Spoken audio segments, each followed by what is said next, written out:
Appreciation Week with dead light sources, a very beaten and broken down body. Oh boy, man oh man. Everything that you would expect to either go wrong or kind of come up not so Millhouse has definitely occurred to start this one off. But that's okay, because Fan Appreciation Week ain't about me, it's all about you guys. That's the reason why we're here. That's the reason why we're going to be talking about something I've never talked about on this channel outside of just making some casual references to it. And this is based off of a suggestion from Jose Moreno, who asked me if I could share some of my funniest stories from customer service or just some funny moments that have ever happened in my life. I think I'm going to stick primarily with the moments that I had whenever I worked at FYE, which is a music store. I worked there for 5.5 years. I have not been there for the past couple, for the past couple of months, that is. So, if this is a surprise to you, then surprise, I'm not working there anymore. But I think I'll tell mainly a couple stories from that one, and then also speak of one other story from whenever I worked at a place prior to that, and then give a little big finish whenever it comes to probably the most ridiculous thing that I've ever heard in my entire life. But I have worked in this industry, and in the business industry, especially within the retail confines, for quite some time. And before you are extremely, critical of that, it's based around the fact that I have a degree, college degree in business management. So this is something where I am going through, or was going through, the process of becoming the management of the establishment. Now, because of that, obviously there are heightened responsibilities. There's a lot of things that you have to, go through and be a part of, but also you encounter a lot more people. You actually start to encounter regulars, people that are in there all the time, and you start to understand some of their different idiosyncrasies, and there's definitely a couple that I could speak about. One guy that actually used to come in weekly stopped for a while and then recently started again prior to my leaving the store. Was a gentleman who was, he always had a shopping cart. He's a really, really nice guy. I'm friends with him on Facebook.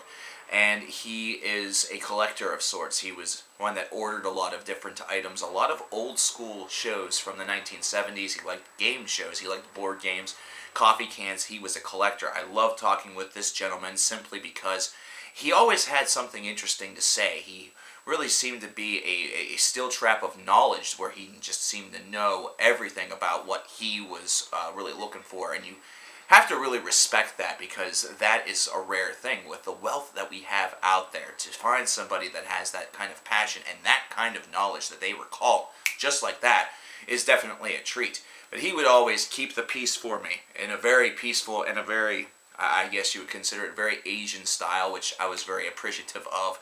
And he was not shy about doing that, and that's certainly cool, but I'm sure that a couple of people turned their heads and wondered what exactly was going on. But I, of course, reciprocated the notion, because, let's face it, why not? You should definitely reciprocate the notion of peace whenever it's offered to you. But then we get to the downright bizarre, and we get to the downright mean or bizarre. I can still remember, and this is not even at FYE, this was back whenever I was still in high school, I believe. I remember seeing a mother call her 18-month-old child an asshole for no reason, which didn't seem to make much sense to me.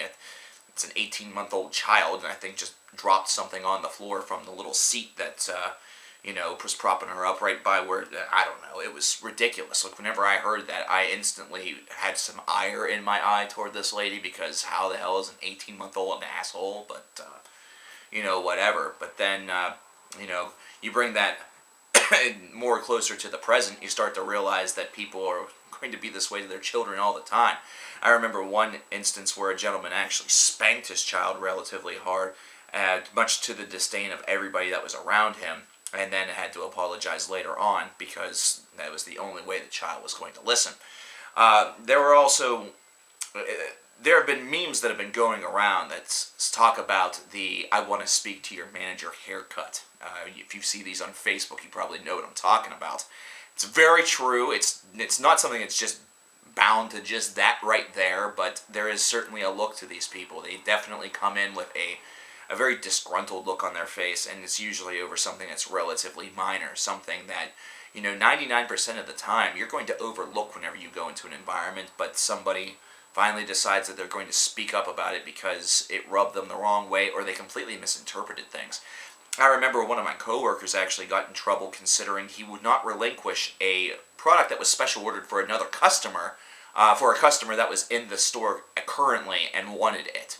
And he let them know that he was not able to do that, that this was an order that was to go to the customer who ordered it only, and apparently they didn't like his attitude, and he ended up having to apologize to them for something that was completely not totally his fault at all. In fact, it was more so in the way the story was reiterated by one person to the other, and they really had a bit of history prior to that.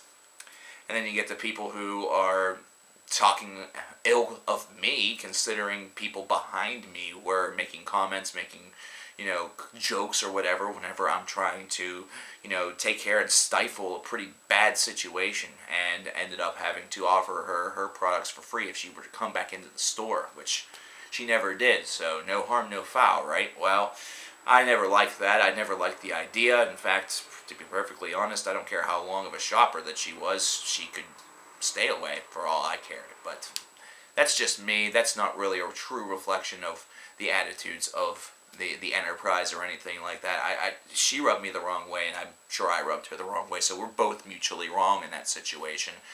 So we would have to basically apologize to one another. But whenever we talk about the bazaar, there are three stories specifically that come to mind whenever it comes to the bazaar. The first story that comes to mind is an individual that was a regular in the store. He used to come in once a month, right around the time in which magazines would come out. We no longer sell magazines at my location, unless they've gotten them back in the past few months, I don't know. However, she would always purchase the WWE magazine that we would sell because we had a large selection of WWE products. And she would then claim that she has been talking on Yahoo Chats, the old Yahoo Chats, and ICQ and other messaging devices to The Undertaker from the WWE. And she would also talk to some of the new guys. And she basically had this in with everybody through her conversations that she has with with these superstars and everything over the internet. And that's who they are. That's exactly who they're talking to. She can make things happen. If she doesn't like somebody, or if she thinks that somebody isn't right, she can call up or message The Undertaker, and he can put in a bad word for them and make their career end, and this and that and these and those. She also didn't think that she was just bound to the confines of the wrestling world. She also thought that she was able to do the same thing for rock and roll bands, especially local ones such as the Poverty Neck Hillbillies around this area. She believed that she could contact Nashville and immediately make sure that they would never ever get a deal because she simply didn't like them. She didn't like their attitudes and didn't like their music, but she had the hot button to Nashville. She could make sure that they never ever made it anywhere. I found that to be absolutely ridiculous, especially the fact that this is one of those individuals that not only believes this, but loves to death to talk about it. I mean, these are conversations that could easily last 10 to 15 minutes if you don't, take care of this situation and kind of remove it a little bit. It reminds me a lot also of one individual that used to always come in and would just sort of leer around the store and had this very, very bad habit of getting... She didn't understand the idea of the bubble, the bubble of space that you try to place between yourself and another individual whenever you're staring at the same thing. It was almost like she was trying to rest her head on my shoulder while I was showing her something. We also like to call her twitchy, considering she did a lot of that. And there's a very, very good chance that there were a lot of druggery involved and, well, a lot of poor decisions, to say the least. But at the same time, it was just kind of an interesting scenario that oftentimes had to be diffused based around the personal space violations that were really coming into play here.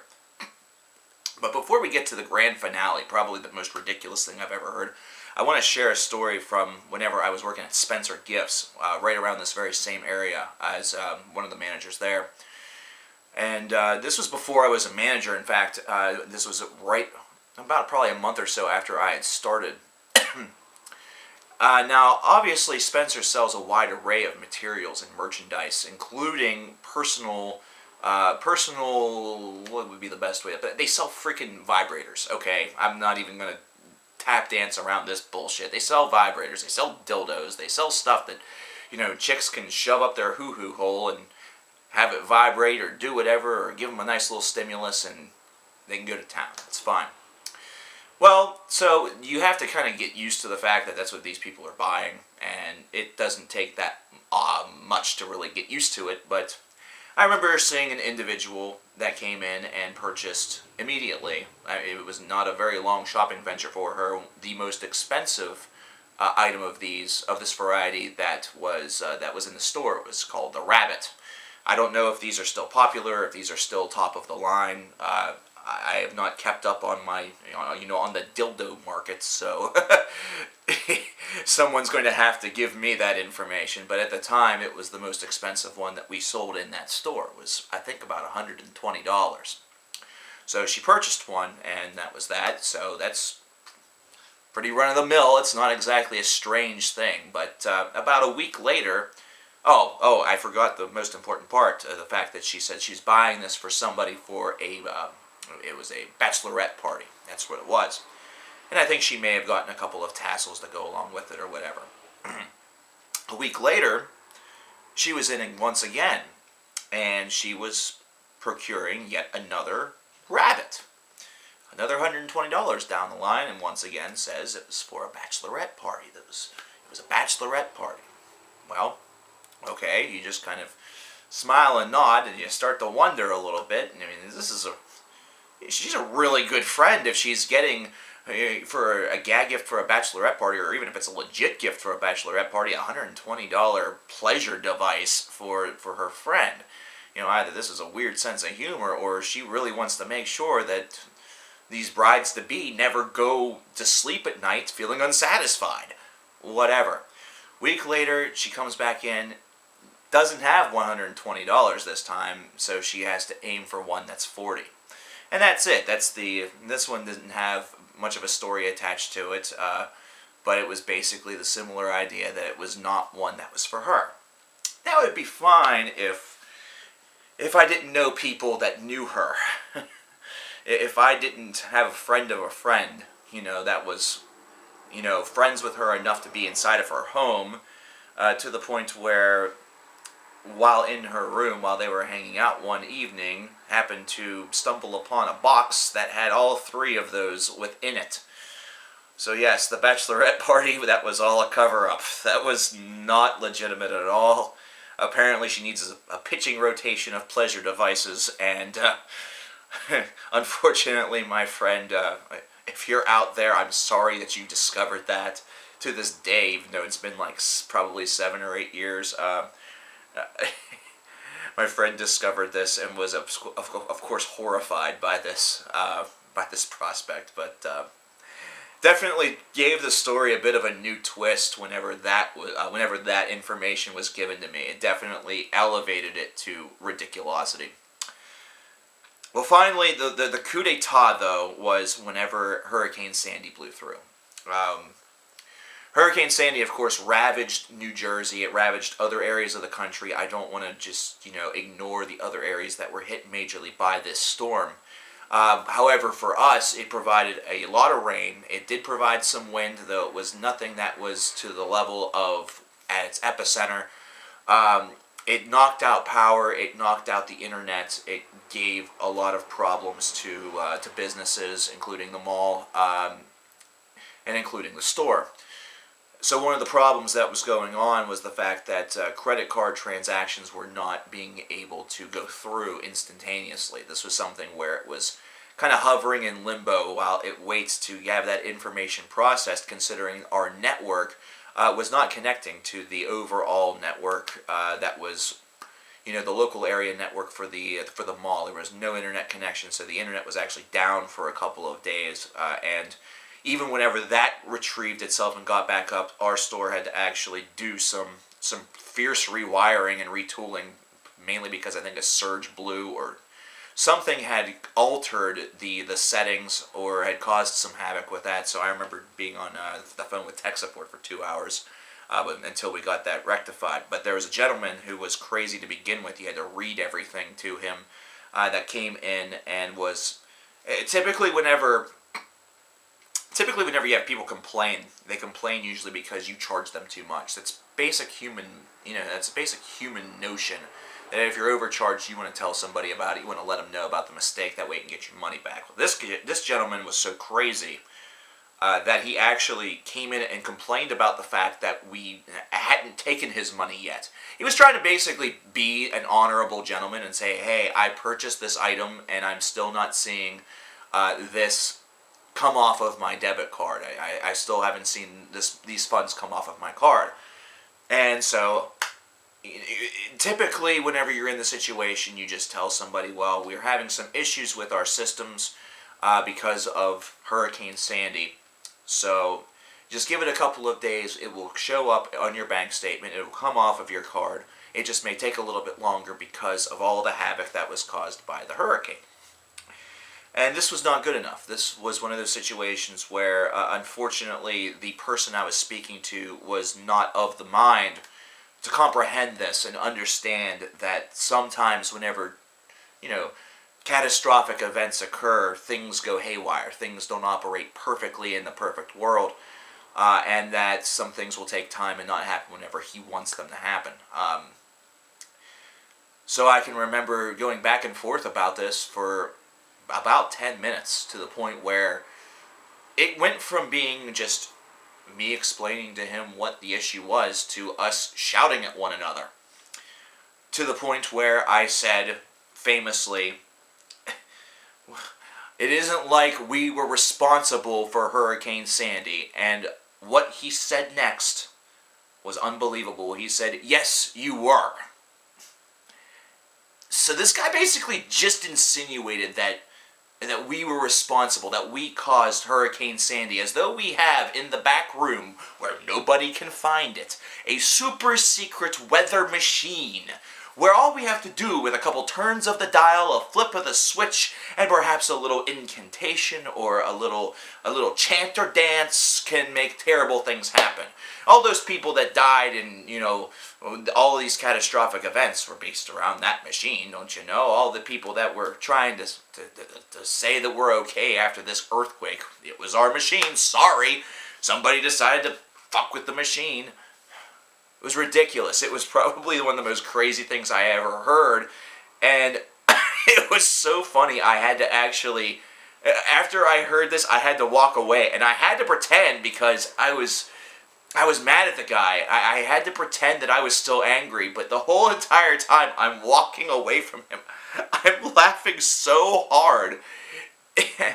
And he actually hears it and says, why are you laughing at me? And I said, what? He didn't cause Sandy, get out. I actually kicked the guy out of the store because he made me laugh that hard. And I knew, before he even could, I walked up to him, I said, no, you're not kicked out. I'm sorry. That was just the most ridiculous thing I've ever heard. Dude, just give it a little time. I assure you, everything will be fine once we get the situation with our computers rectified. You're a good guy. Just, it's alright. That was not only one of my most embarrassing moments, because I essentially went to extremes. I was bipolar and said, you're out, and then you're not. But I will never... That will never be topped in perhaps any job that I ever do. I have never ever been blamed for a weather event of the magnitude of a hurricane, but now I can officially add that to my resume. Well, Jose, I hope that this was all that you expected and all you had in mind. This is Fan Appreciation Week. Stay tuned. Stay tuned. I'm still laughing about this. Oh my God. Stay tuned for more Fan Appreciation Week all week, where I'll be taking your requests and doing your videos and stuff like that. I'll talk to you guys later. I'm responsible for Sandy. If there's a tornado in your area, just blame me.